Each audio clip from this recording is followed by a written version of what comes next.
Oh, ok. Grazie.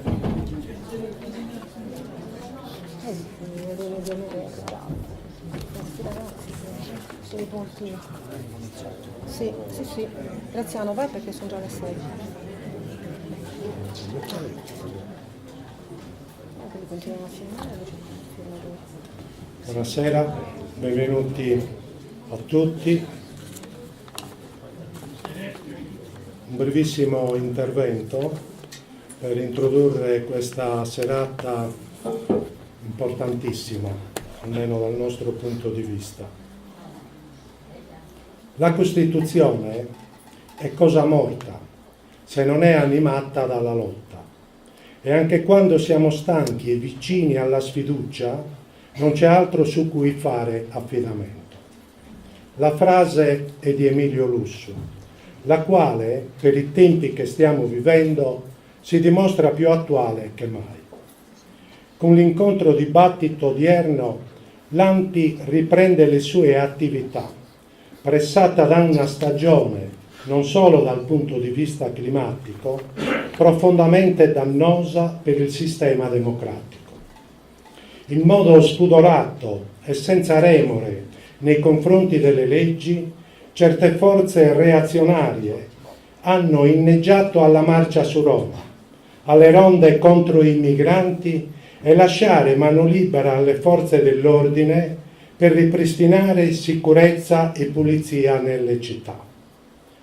È la storia che si vorrebbe ripetere ad opera dei neofascismi, intrisi di populismo e razzismo, che diffondono l'idea dell'insicurezza e della paura, prodotta dai migranti e dai diseredati, secondo loro.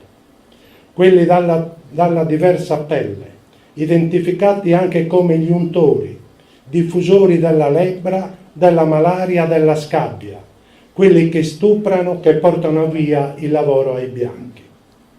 L'ANPI si schiera contro chi favorisce strumentalmente un clima di allerta sociale, di paura e di rabbia contro il diverso, lo straniero, spesso indicato come il nemico della civiltà europea. Un clima che si concerta bene con il senso assai diffuso del vuoto istituzionale e politico, un vuoto che mette a nudo l'incapacità di respingere l'inumanità, lasciando che tutto il malcontento si riversi razzisticamente su più esposti e indifesi. L'ANPI non può fare a meno di denunciare queste condizioni, insopportabili per chi crede veramente nei principi della Carta Costituzionale. Teniamo presente la frase di Lussu, citata all'inizio, e ricordiamoci che nonostante la stanchezza e il sentirci vicini alla sfiducia, dobbiamo affidarci alla Costituzione. Perciò, con la Costituzione fra le mani, costruiamo un vero avamposto di democrazia e di difesa dei diritti fondamentali. Riprendiamoci il coraggio e la volontà di riappropriarci dei valori di giustizia e di libertà, che per molti, soprattutto per i giovani, significa restituire una speranza agli esclusi dal lavoro, dallo studio, dalla formazione, dalla cultura. I giovani. Pensando proprio alle nuove generazioni, non possiamo non sentire il peso di una grossa responsabilità, constatato che molti di loro non si sentono eredi della nostra democrazia. Al contrario, si sentono traditi dai governi e dai sistemi politici e partitici, perché su di essi gravano e continuano a gravare i costi di una crisi finanziaria senza fine, di cui non hanno da condividere nessuna colpa. Sentono, i giovani, di subire un'eredità senza speranza, che provoca rabbia e sfiducia nei confronti della società e dei suoi valori democratici. Si sentono abbandonati, costretti all'inerzia, all'ozio, sentono soffocare i loro sogni. Chiudo pensando che l'ANPI può dedicare e dedica proprio ai giovani, a tutti i giovani senza distinzione alcuna, questo incontro dibattito, con l'auspicio che possa già da stasera essere il primo seme di una nuova speranza, perché siamo e restiamo convinti che un altro mondo è possibile. Ringrazio tutti per la vostra presenza, ringrazio i gentili e importanti ospiti che sicuramente sapranno incoraggiarci e con i loro interventi e le loro immagini che assisteremo. Adesso lascio la parola ad Anna che introdurrà ufficialmente i lavori. Grazie. Allora, prima di procedere a una breve presentazione dei nostri 4 ospiti, invito il dottor Beccu, il Presidente del Consiglio Comunale, per un breve saluto.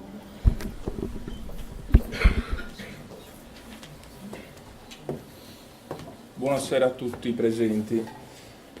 Io ringrazio l'ANPI provinciale di Nuoro e il Presidente Graziano Pintori per l'invito che mi ha rivolto e per aver posto al centro del dibattito cittadino un argomento così delicato e importante come quello dei vecchi e nuovi fascismi.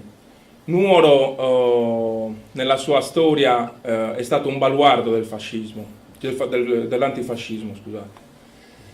Uomini e donne di diversa estrazione sociale, operai, intellettuali, avvocati, hanno fatto da scudo in questo territorio contro il fascismo durante il ventennio. È anche su questa scia che noi non dobbiamo mai abbandonare la lotta e dobbiamo continuare a tenere alta questa bandiera dell'antifascismo, perché molto spesso, e soprattutto i giovani, secondo me ritengono che il fascismo sia riconducibile solo a quel periodo storico, dal 20 al 44-45, ma non è così. Non è così perché ogni giorno i soprusi nei confronti delle persone più deboli sono sempre dietro l'angolo. Noi lo riscontriamo anche ogni giorno con l'attività che svolgiamo di amministratori locali. Quindi molto spesso si passa anche per i social, si passa per internet, si passa per tutte quelle vie che magari prima erano sconosciute ma che adesso sono battute moltissimo dai giovani. Io ritengo che una matrice comune su cui il fascismo si basa e che sfrutta sia quello dell'ignoranza. Quando c'è ignoranza, i giovani e le persone sono deboli e quindi si possono facilmente sobillare e soprattutto reprimere. Quindi bisogna lavorare soprattutto sul discorso legato alla scuola, gli enti culturali, le associazioni, il volontariato e anche la politica, anche perché la politica sta mancando nella società italiana dal mio punto di vista. Ormai c'è un distacco tra i giovani e la politica che non è più tollerabile e questo distacco appunto deve essere colmato con l'impegno e con la lotta continua. Io proprio da questo punto di vista continuo a confermare il mio impegno per quella nostra idea di divulgare la Costituzione per il suo anniversario, i 70 anni dalla promulgazione nel 1° gennaio del 48, e quindi confermo che possono essere dei piccoli momenti e dei piccoli sassolini che però alla fine costruiscono un percorso e che devono essere battuti soprattutto da noi che siamo sempre in contatto con le persone e che partiamo sempre dalla base della società. Quindi non posso che augurare buon lavoro ai relatori e buon proseguimento a tutti i presenti. Grazie.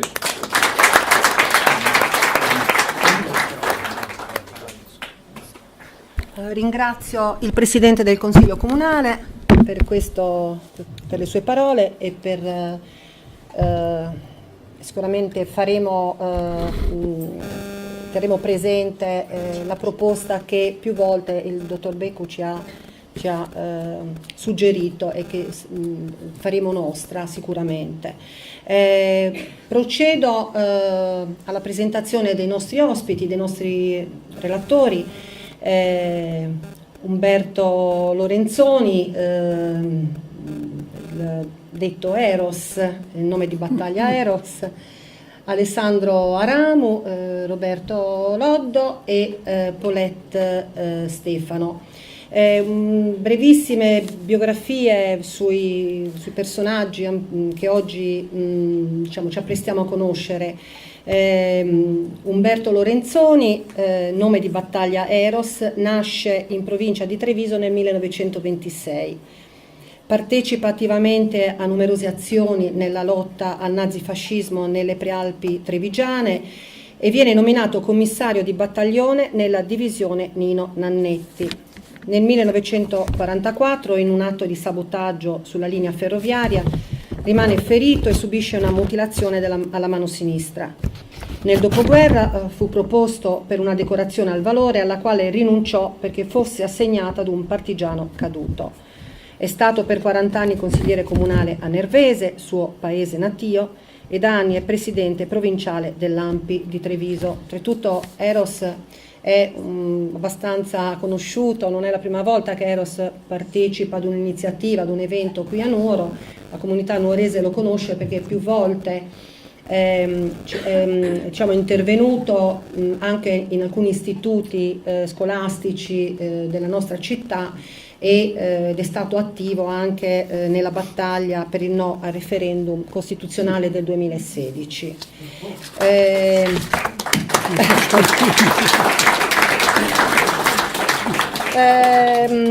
In ordine di, diciamo così, di interventi, quindi Roberto Loddo, direttore responsabile del collettivo del Manifesto Sardo, un quindicinale online di politica, cultura, economia, società e lavoro, attivo nella lotta contro il nuovo fascismo e uno dei coordinatori sardi della campagna Ero Straniero, una proposta di legge di iniziativa popolare che si propone di cambiare la rotta del governo nella gestione dei fenomeni migratori per superare la repressiva legge Bossi-Fini. Ricordo che Laura sta appunto a disposizione di coloro che poi alla fine dell'evento vorranno apporre la loro firma proprio per questa proposta di legge di iniziativa popolare. Alessandro Aramu, giornalista professionista, direttore della rivista di geopolitica Sponda Sud, si occupa di politica internazionale, in particolare del mondo arabo e dei rapporti tra le due sponde del Mediterraneo. Autore di reportage sulla rivoluzione zapatista in Chiapas e sul movimento degli Hezbollah in Libano. Ha curato il saggio Lebanon, reportage nel cuore della resistenza libanese, dove racconta le condizioni di vita nel campo profughi palestinese di Shatila, nella periferia di Beirut, dove nel 1982, ce lo ricordiamo bene, si consumò il massacro che provocò la morte di circa 3.500 civili, prevalentemente palestinesi. Ha collaborato con il quotidiano La Stampa, è autore del volume Il genocidio armeno, 100 anni di silenzio, pubblicato nel 2015, dove racconta il suo incontro con gli ultimi sopravvissuti, genocidio che ha causato la morte di circa 1,5 milioni di armeni, crimine che ancora oggi la Turchia si rifiuta di riconoscere. Inoltre è autore del docufilm che noi proietteremo appunto successivamente insieme a Carlo Licheri, che salutiamo e che è qui presente, di questo appunto documentario docufilm Storie di Migrantes del 2016, vincitore di un premio speciale per il pubblico allo Skepto Film International Festival del 2017, premio che i due autori hanno dedicato ai sopravvissuti alla traversata del deserto e del Mediterraneo. Alessandro è inoltre coordinatore nazionale per la pace in Siria ed è vicepresidente del Centro Italo-Arabo e del Mediterraneo della Sardegna. E per finire, ma non ultima per importanza, per il lavoro che Paulette Stefano svolge, è laureata in relazioni internazionali, è cofondatrice di Cittadinanza Senza Limiti da sempre attiva nel settore dell'immigrazione, si occupa attualmente a livello istituzionale del settore della protezione dei minori stranieri. Ci illustrerà brevemente anche il contenuto della legge 47 del 7 aprile del 2017, che reca misure di protezione per i minori stranieri non accompagnati e che istituisce la figura del tutore volontario. Quindi dopo questa breve presentazione non mi resta che lasciare la parola a Eros insomma di procedere e di augurarvi un buon ascolto, certo. Innanzitutto grazie all'Ampi di Nuoro che mi ha invitato un'altra volta a venire a trovare. Posso magari continueranno il nostro cittadino fra poco, perché conosco parecchio ormai gente che è qui. E ringrazio tutti per essere presenti a questa manifestazione. Il compito che mi è stato affidato è un compito abbastanza complesso. Cercherò di restringere il più possibile. E per non dimenticare quelli che sono stati i lati salienti del vecchio antifascismo, per arrivare al nuovo antifascismo. Vedete, il fascismo è stato l'ultimo tentativo del blocco conservatore, l'ultimo tentativo di bloccare l'ascesa delle classi lavoratrici che nel 1921, 22, 23, 24 reclamavano a gran voce una migliore condizione di vita. E praticamente arrivò al potere con la violenza e con l'assenso del re. È stata dura allora, perché è nata là la resistenza italiana. Una resistenza diversa da tutte le resistenze europee, perché noi non siamo stati invasi dallo straniero. Noi con quello straniero che ci ha invaso siamo stati fino all'8 settembre del 1943 alleati. Quindi la nostra resistenza è diversa, è nata molto prima, è nata quando la monarchia sabauda abdicò alla prepotenza della marcia su Roma e praticamente segnò la fine triste di quella che era stata allora la classe dirigente risorgimentale. 20 anni di dittatura sotto un ordine di cartapesta. Ha regalato agli italiani che cosa? Ha regalato autarchia, ha regalato guerre di repressione e di aggressione. Non dimentichiamo la guerra contro la Libia, contro la resistenza libica, la guerra di aggressione a quella grande cultura che era quella dell'Abissinia, la copta. Abbiamo aggredito, siamo andati in Spagna a difendere l'aggressione nazista a quella giovane repubblica che veniva strozzata in una prova di forza che preludeva all'attacco all'Europa. Abbiamo aggredito la Francia, abbiamo aggredito la Jugoslavia con un metodo da banditi, perché non abbiamo neanche dichiarato guerra alla Jugoslavia. Siamo entrati senza dichiarazione di guerra. Abbiamo aggredito l'Unione Sovietica e dappertutto abbiamo preso delle sonore disfatte e praticamente abbiamo fatto le leggi razziali contro i cittadini italiani di religione ebraica. Le abbiamo combinate di tutti i colori. Finalmente, verso il 25 luglio del 1943, questo regime, che ripeto, aveva segnato dietro di sé sangue, resistenza pagata con delle vittime emblematiche. Ricordiamo i nomi di Matteotti, ricordiamo i nomi di Don Minzoni, i nomi di Piero Gobetti, dei fratelli Rosselli, di Antonio Gramsci. 3.000 sono stati i morti di quella resistenza antifascista in quegli anni per bloccare la vittoria del fascismo.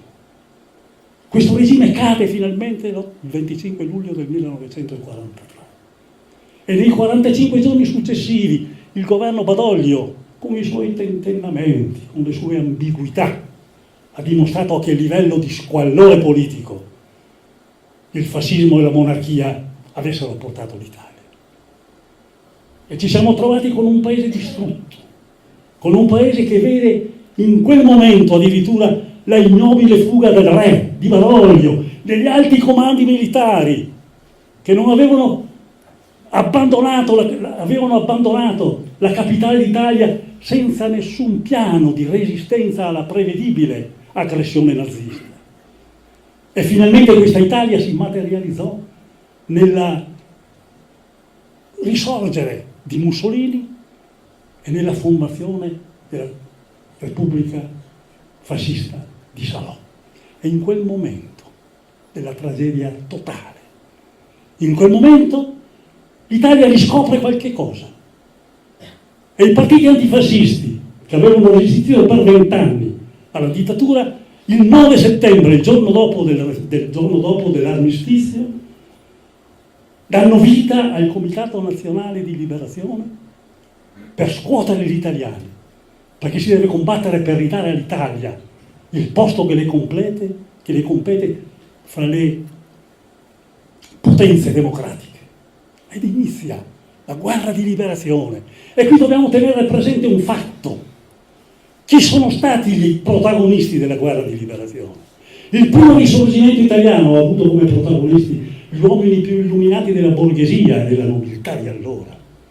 Protagonisti della guerra di liberazione sono le classi popolari, i contadini, gli operai, gli studenti, qualche intellettuale, che avevano capito, queste classi popolari, che la battaglia della resistenza non era soltanto una strada per riconquistare la libertà e per non doverla ricevere dalle armi di un vincitore straniero, ma era anche la strada per realizzare una idea di patria meno elementare, meno fisica, meno geograficamente delimitata, una idea di patria nella quale ci si deve riconoscere non soltanto per una comune origine, ma per un tipo di società basata sui principi fondamentali della libertà, dell'uguaglianza, della giustizia sociale, della solidarietà e della pace. Questi sono i valori fondamentali sui quali si è costruita la guerra partigiana, ed è stato uno scontro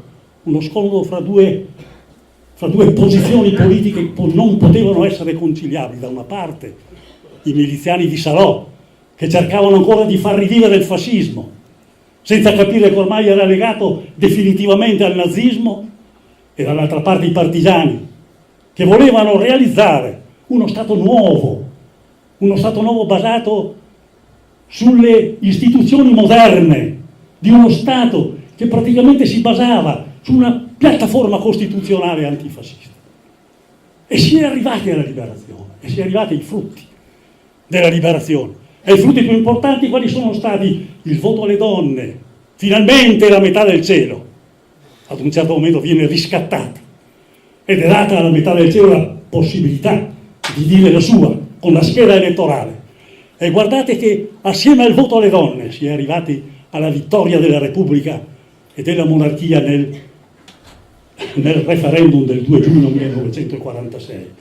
La percentuale delle donne a favore della Repubblica è stata allora del 94%, mentre quella degli uomini si è fermata all'89%. Che cosa vuol dire? Che nel dare il voto alle donne la Resistenza aveva capito che ad un certo momento si rivolgeva ormai ad un elettorato che voleva ritrovare la sua dignità, che prima non aveva. Ma quegli anni di lotta partigiana non avevano soltanto radicato nel paese il valore della libertà, ma assieme alla libertà aveva radicato nel paese il valore della uguaglianza, della giustizia sociale, della solidarietà, della pace. Ed è su questi valori che l'Assemblea Costituente, nata dal voto popolare, elaborò e promulgò la Costituzione italiana. Il cuore di questa Costituzione, l'articolo 1, dopo 100 anni di governo monarchico, con lo Statuto Albertino che su 64 articoli non nominava mai il popolo italiano, si riesce a fare il articolo 1 della Costituzione che dice: la Repubblica italiana, una Repubblica fondata sul lavoro. La sovranità appartiene al popolo, e teniamolo presente questo verbo, appartiene al popolo. Perché è del popolo anche quando nominano i propri rappresentanti in Parlamento. Perché se fanno bene, li nomina, se fanno male, devono essere mandati a casa. Il popolo non ha mai rinunciato, attraverso la Costituzione, alla propria sovranità. Teniamolo presente, questo verbo del primo articolo della Costituzione italiana. E nell'articolo 3 la Costituzione italiana dice una cosa importantissima, introduce il concetto della indipendenza economica che garantisce la libertà del cittadino. Perché fin tanto che il cittadino non è libero economicamente, è costretto a dire sì o sì a qualcuno per poter sopravvivere. Concetto altissimo, che poi si materializza nell'articolo 4, dove si dice: la Repubblica Italiana riconosce a tutti i cittadini il diritto al lavoro e promuove le condizioni che rendono effettivo questo diritto. Questi sono i punti fondamentali della Costituzione italiana e chiediamoci in questo momento quanto siamo lontani dalla realizzazione di questi articoli. L'Italia che abbiamo oggi davanti è questa o è un'altra?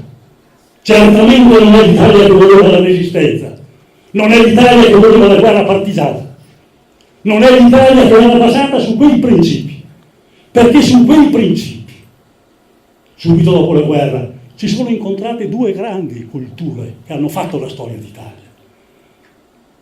Si sono incontrate la cultura cristiano-popolare e si sono incontrata la cultura social-comunista. E da questo incontro è nata la scelta di una politica economica avanzata, e praticamente i costituenti hanno capito questa scelta e hanno stabilito che il mezzo per arrivare a quegli obiettivi era quello di una politica economica mista, pubblica e privata, che avesse lo stesso diritto, la stessa dignità, la stessa capacità di muoversi. E su questo accordo si è mossa l'Italia, e dopo il primo periodo della guerra fredda, in poco più di 20 anni, applicando questa politica economica, l'Italia è arrivata a realizzare delle riforme importantissime. Ricordiamoci, ve ne cito due soltanto. Primo, la scuola media unica uguale per tutti. Prima andava a scuola soltanto chi aveva i mezzi per andare a scuola. La Repubblica dice la scuola a tutti, perché soltanto con la scuola si cresce, con la scuola si diventa cittadini e non sudditi di qualcuno. E la seconda, la grande riforma socio-economica che ha visto il passaggio di milioni di lavoratori dalla terra all'industria e ai servizi, cambiando faccia all'Italia.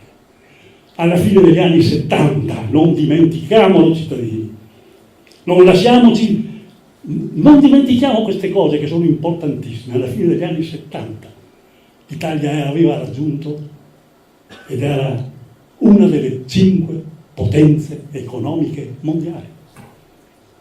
Avevamo fatto determinate cose, si marciava, allora c'era un welfare che funzionava, un welfare che praticamente riusciva a ridistribuire la ricchezza che veniva prodotta. Poi, verso gli anni 80, è incominciato a cambiare le cose. Si è incominciato a parlare di modernizzazione, si è incominciato a parlare di svolta liberista, si è incominciato a parlare di qualche personaggio tipo Berlusconi che doveva farci diventare tutti miliardari, mentre lui diventava miliardario e noi pagavamo le cambiali sue. E ad un certo momento, nel giro di poco tempo, negli ultimi 30 anni, guardiamo dove siamo arrivati, sul piano economico. L'ultima notizia di questi giorni, ma tutti quanti ci dicono che stiamo uscendo dal tunnel, che ormai si intravede la ripresa. Alla fine del tunnel io non vorrei che si intravedano le luci di un treno che ti viene addosso, altro che la ripresa. Questo è il punto fondamentale in cui viviamo. Perché ragazzi, guardiamo un po' la nostra società, come è tornata, quanto è lontana da quei principi costituzionali che vi accennavo prima. 3 milioni di giovani che lavorano in maniera precaria, altri 3 milioni di disoccupati.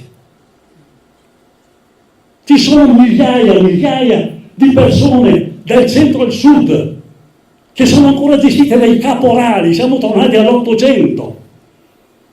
Vengono pagati 2 euro, 2,50 euro l'ora. Ma dove va a finire la Costituzione italiana? Un paese che sta diventando sempre più chiuso. Adesso ci troviamo davanti al problema degli emigranti e davanti a questa gente che fugge da situazioni di guerra, da situazioni di fame. Un paese come il nostro, una società come la nostra, che inorridisce e si indigna davanti a chi maltratta un animale domestico, giustamente si indigna, ma che diventa fredda, cattiva, chiusa davanti a uno di questi emigranti che ci stendono la mano per chiedere un aiuto e qualche volta si accontenterebbero di un sorriso per far capire loro che sono degli uomini come noi. Dove è andata il principio della solidarietà, che è uno dei principi sui quali si basa la Repubblica Italiana? Perché gente che va a messa tutte le domeniche, che va alla comunione per prendere in giro Gesù Cristo tutte le domeniche, si comporta in maniera attraverso la bocca di quel cretino di Salvini che quando parla vomita invece che parlare? Queste sono le cose che abbiamo davanti oggi ed è una società che non ci deve far paura, ci deve soltanto muovere dentro di noi la volontà di reagire. Oggi stiamo assistendo al declino della politica, parliamoci molto chiaro, al declino della politica. Quale politica ha smarrito in questo momento? Ha smarrito il senso etico del servizio per diventare una palestra di personalità. Ognuno fa quello che vuole, praticamente gestisce la sua personalità davanti ai mass media, davanti ai talk show, ma non c'è più niente ormai, non si dice più niente di qualche cosa di etico, di qualche cosa di serio. I partiti che a un certo momento cercano di fare scudo a quelle che sono le loro leadership e cercano in maniera provocatoria di cercare il consenso dei cittadini. Ma lo vorrebbero questo consenso tenendoli lontano dalla gestione della cosa pubblica.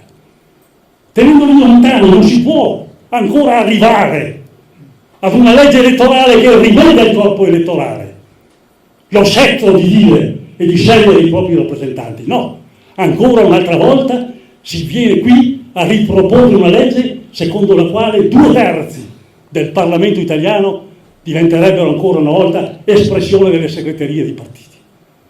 Questa è una situazione che dobbiamo tenere, è qui che nasce il nuovo fascismo.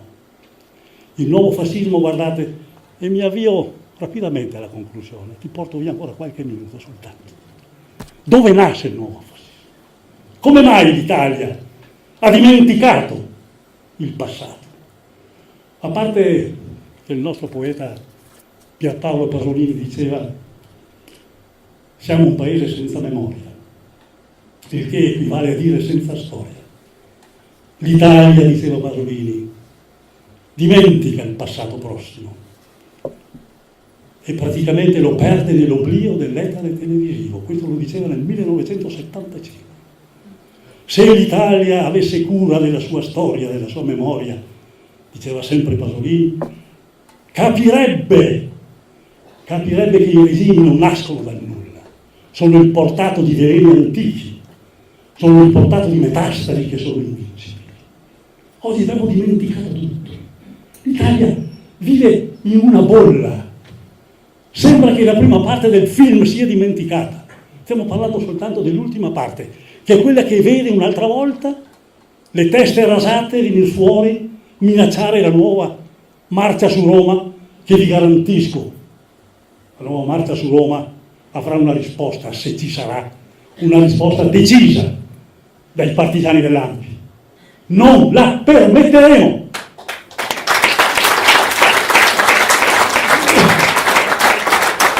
Questo devono metterselo in testa, perché non possiamo barattare una Costituzione italiana con quelli che sono stati 20 anni di fascismo che si è comportato in quel modo e che ha lasciato l'Italia distrutta dopo 20 anni. Quindi ad un certo momento stiamo arrivando al dunque. Ma sono nati perché? Come? Cosa è successo? Vedete, dopo la prima esperienza, subito dopo la guerra, del governo Parri, 6 mesi, 7 mesi di governo, in cui funzionava l'alleanza antifascista, si è arrivati al primo governo De Gasperi, che come prima azione ha fatto che cosa? Nel suo programma ha inserito il decalogo liberale. E la prima mossa è stata quella di cambiare i prefetti della liberazione. E questo è stato il distacco della politica italiana dalla resistenza, che ha comportato che cosa? Prima ha comportato la messa al bando, non se ne parla più di quella che era l'allontanamento dei fascisti dai gangli del paese. Poi noi non abbiamo avuto il processo di Norimberga, cioè non abbiamo avuto i processi contro i responsabili dei crimini di guerra, nati fascisti in Italia e fascisti fuori dei confini dell'Italia. C'è stata poi l'amnistia Togliatti, voluta da tutti i grandi partiti.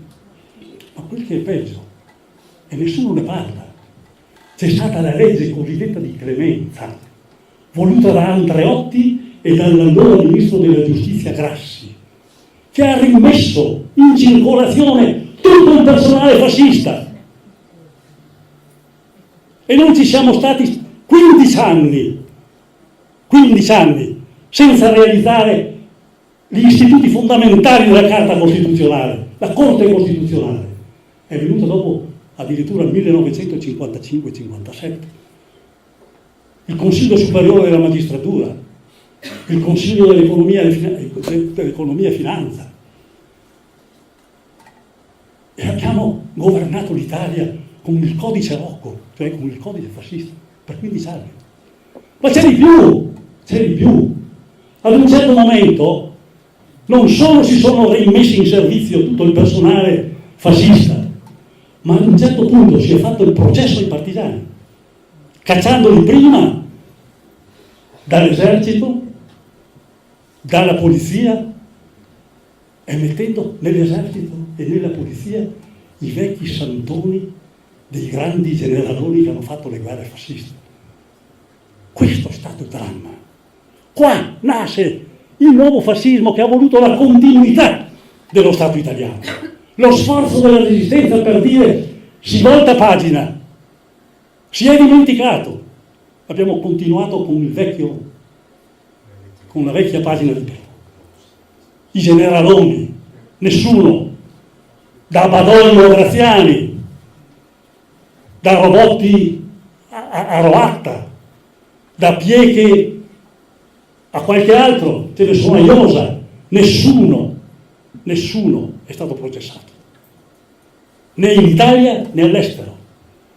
E ce li siamo ritrovati, prefetti, questori, responsabili dei servizi segreti, Taddeo Orlando, che aveva massacrato per ordine di Roatta i compagni in Jugoslavia, i partigiani in Jugoslavia. L'abbiamo trovato capo dei corpi dei carabinieri in Italia. Sì. Ci rendiamo conto? E con Selma, altro nobile democratico, che a un certo momento ha aggregato tutti questi resti del regime fascista e li ha immessi negli organismi pubblici anticomunisti, perché allora c'era il pericolo che arrivasse il comunismo, dimenticando che i progetti e gli accordi di Yalta di Potsdam avevano già negato che l'Italia sarebbe mai tornata nella sfera dell'Unione Sovietica. Qui è nato il nuovo fascismo. E dobbiamo saperle queste cose. E vado alla fine, perché altrimenti la cosa Continuerebbe. mi ferma, continuerebbe, ma vado alla fine. Mi rivolgo anch'io ai giovani, ragazzi, che possono essere disamorati della politica in questo momento, come sono trattati. Ma mi rivolgo a loro con lo spirito con il quale si rivolgeva a loro uno dei più grandi, credo il più grande antifascista italiano, che era poi un figlio della vostra terra, Antonio Gramsci, il quale dal giornale Ordine Nuovo, che dirigeva a Torino, rivolgendosi ai giovani per richiamarli a battersi per un'Italia diversa, diceva: istruitevi, perché abbiamo bisogno di tutta la nostra intelligenza. Agitatevi, perché abbiamo bisogno di tutto il nostro entusiasmo. Organizzatevi, perché abbiamo bisogno di tutta la nostra forza, e se troviamo la possibilità di organizzarci ce la faremo ancora un'altra volta e rimetteremo in cammino questa nostra Italia, ai quali abbiamo dato tanto, ma che praticamente vogliamo che cammini in avanti per far star bene tutto il popolo italiano. Grazie. Grazie Eric per la sua immutata passione. Diamo la parola a Roberto Lotto, direttore del Manifesto Sardo. Buonasera a tutti, grazie per questo invito. Il senso di questo registratore che facciamo girare tra le relatrici e i relatori di questo incontro ha ragione d'essere, perché come redazione del Manifesto Sardo pensiamo che questo incontro sia prezioso, pensiamo che sia utile e necessario rimandarlo nel nostro giornale a partire da domani, quindi sarà riascoltabile in audio sul nostro sito www.manifestosardo.org e sulle nostre pagine dei social media. Venendo qui a Nuoro, io mi sono chiesto come declinare la memoria della resistenza antifascista nel XXI secolo, e penso che compiere questa azione, questo agire, significa praticare elementi di liberazione di tutti gli uomini e di tutte le donne ovunque ci sia un contesto in cui l'uomo crea il volto più disumano, distruggendo l'altro uomo. E penso che questo volto disumano sia verificabile e visibile nella peggiore realtà che noi possiamo immaginare, e cioè quella dell'olocausto del Mediterraneo, degli accordi disumani sulla pelle delle persone migranti, rifugiate e richiedenti asilo. Non solo, noi pensavamo che il peggiore razzismo e la peggiore xenofobia potesse essere contenuta solo in una legge della destra più oscena, cioè la legge Bossi-Fini, che fortunatamente, se questa campagna va a buon fine, la campagna Ero straniero, riusciremo a sconfiggere, riusciremo a cancellare, riusciremo a avere una nuova proposta di iniziativa popolare basata su una legge intelligente e razionale che possa governare il fenomeno migratorio in termini più umani e in termini di scambio reciproco con i popoli dell'altra sponda del Mediterraneo. No, pensavamo che fosse questo il peggio della peggiore destra fascista. In realtà ci sbagliavamo, perché il peggio è arrivato dopo con il governo Gentiloni e con Renzi prima. cioè i decreti Minniti Orlando, che sono peggio di questa legge Bossi-Fini, perché non colpiscono solamente le persone rifugiate e richiedenti asilo, ma mettono in difficoltà tutti coloro che vogliono difendere gli emarginati, difendere i deboli, difendere le persone fragili, dai movimenti di lotta per la casa fino ad arrivare ai centri sociali. È cronaca di questi mesi, centri sociali sgomberati, case sgomberate con forti difficoltà dei movimenti di lotta per la casa, di difendere famiglie con bambini. Il peggio è arrivato oggi, il peggio è arrivato con la cosiddetta sinistra.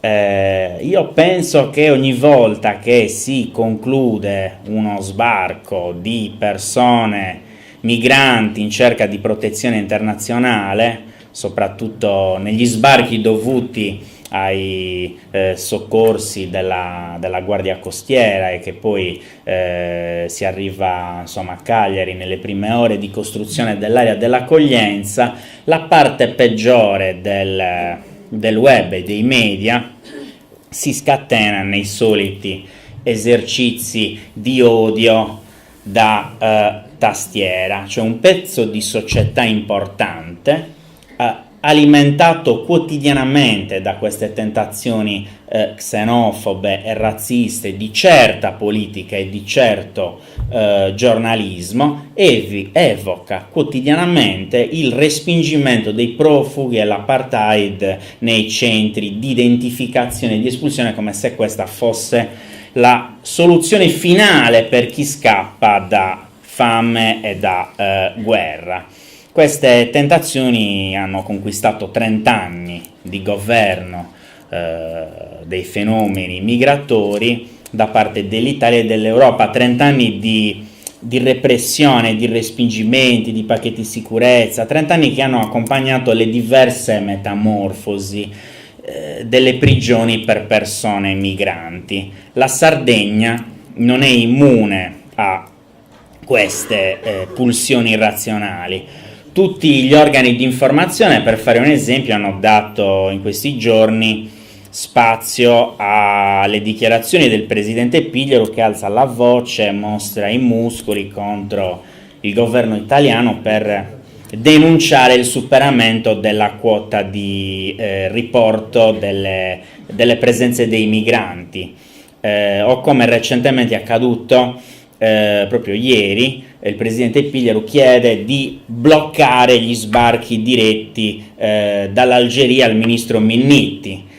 Di fatto così noi stiamo chiedendo, e mi vergogno come cittadino sardo, di chiedere a Minniti di massacrarli a casa loro praticamente. Mi vergogno profondamente di questa uscita uscita razionale e consapevole del nostro presidente della regione.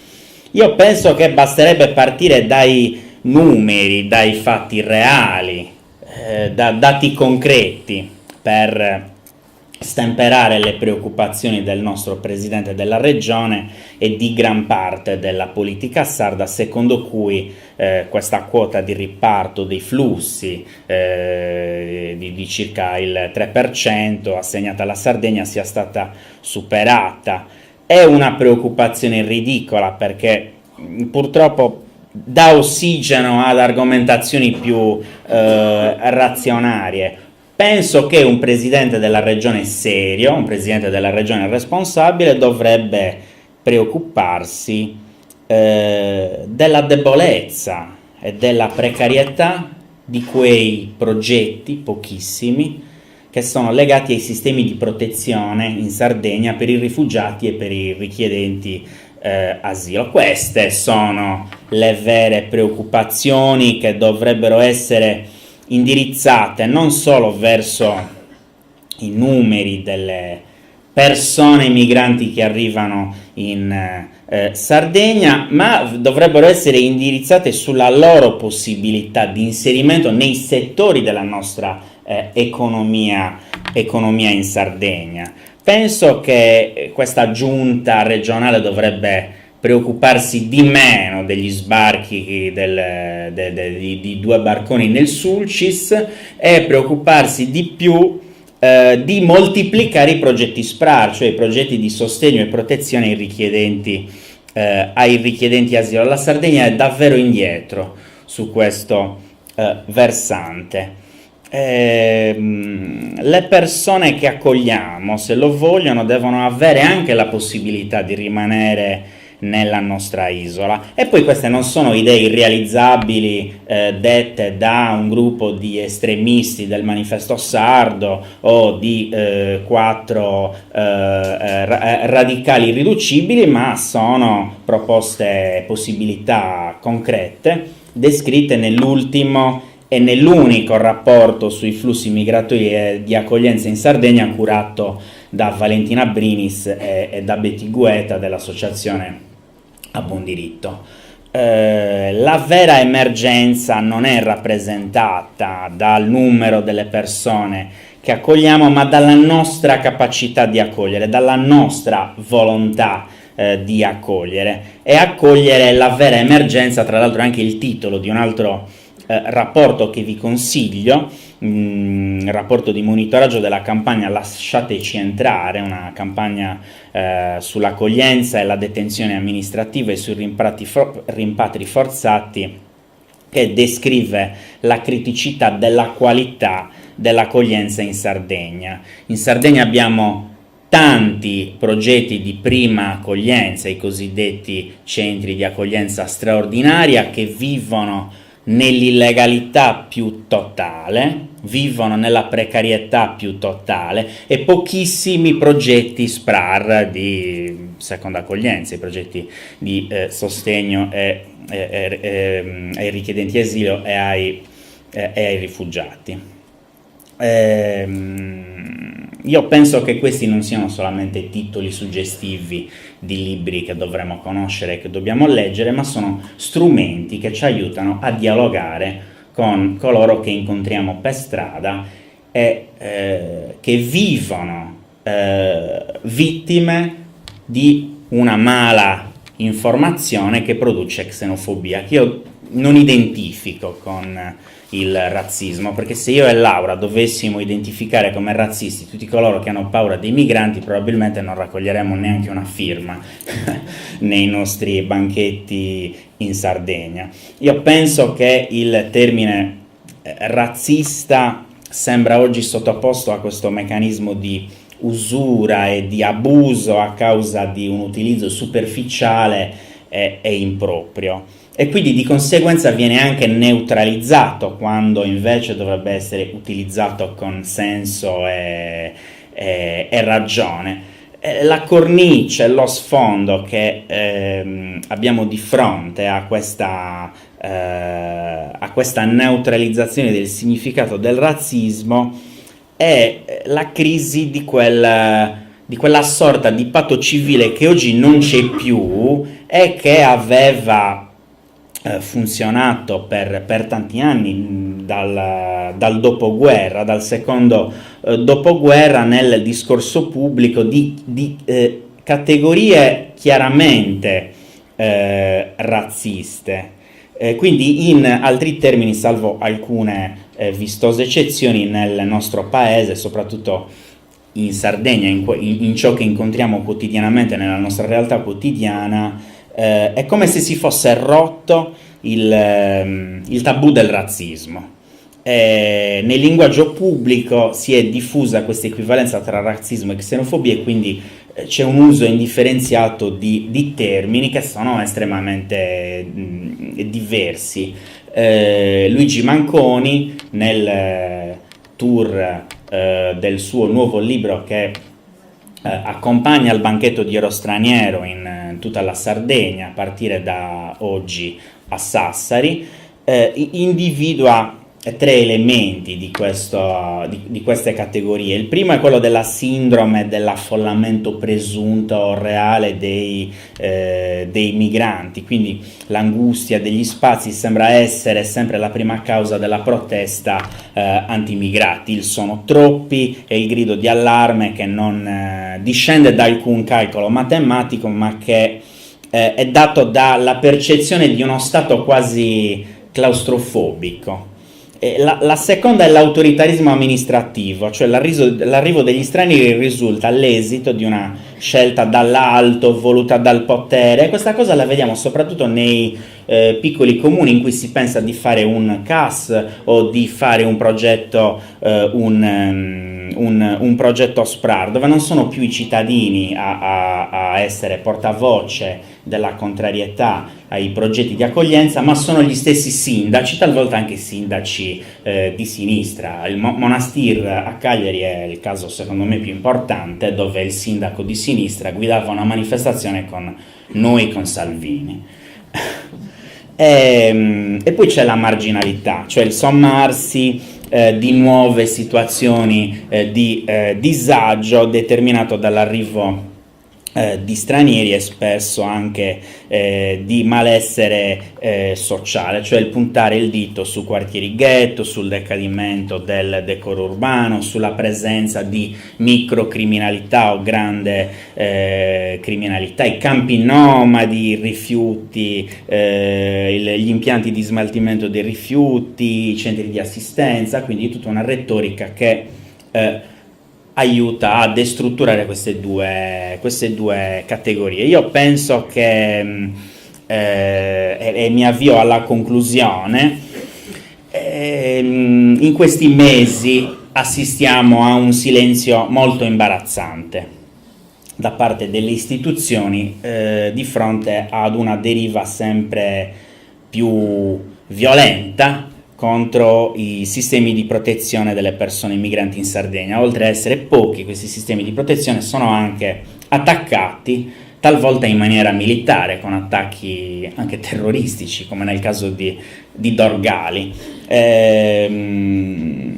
Dorgali non era l'unico centro di accoglienza ad essere attaccato. Il comune di Monastiri che vi citavo prima è stato addirittura all'interno del suo futuro centro bruciato.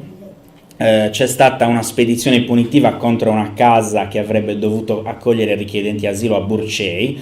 C'è stato un elemento di apartheid nei bagni separati per i bambini stranieri e i bambini italiani in una scuola privata di Cagliari gestita dalle suore. E poi c'è stato, come sapete, come avete letto, l'attentato al CAS di Dorgali a luglio. È come se alcuni cittadini sardi e alcuni rappresentanti delle istituzioni respirassero rancore e disprezzo contro ogni possibilità di accoglienza. Eppure questi pogrom, che non ci sono mai stati in Sardegna, ricordano molto da vicino quelli razzisti guidati dalla Lega Nord. Eppure noi non siamo al nord. E la cosa che mi ferisce particolarmente è che a guidare queste proteste contro l'accoglienza sono anche persone che si definiscono di sinistra e antirazziste. Io non ho mai fatto dell'antirazzismo un metro di misura per dire che ci sono degli antirazzisti di serie A e degli antirazzisti di serie B. Non lo faccio neanche per quanto riguarda l'arco della sinistra, però è vero che alcune categorie si sono trasformate così tanto velocemente che questi sindaci, questi amministratori locali fomentano il disordine sociale nei propri comuni. Allora qual è l'alternativa a questa deriva? Certamente il rafforzamento dell'impegno di accoglienza e di inclusione, che faccia comprendere in maniera chiara e definitiva che non esiste nessuna discriminazione tra i cittadini sardi in difficoltà e non i migranti, quelli che dovrebbero essere chiamati i nuovi cittadini. Le amministrazioni locali che non sono in grado di trasmettere questo semplice concetto andrebbero sciolte, secondo me, andrebbero commissariate, perché stanno fomentando il disordine pubblico, non stanno garantendo la sicurezza dei cittadini. Penso che non sia possibile fermare e ricacciare da dove sono partite le persone rifugiate e richiedenti asilo, e quindi questi sindaci anti-accoglienza che guidano queste proteste anti-accoglienza stanno truffando, illudendo i propri cittadini, e secondo me stanno anche perseguendo un progetto criminale che genera violenza.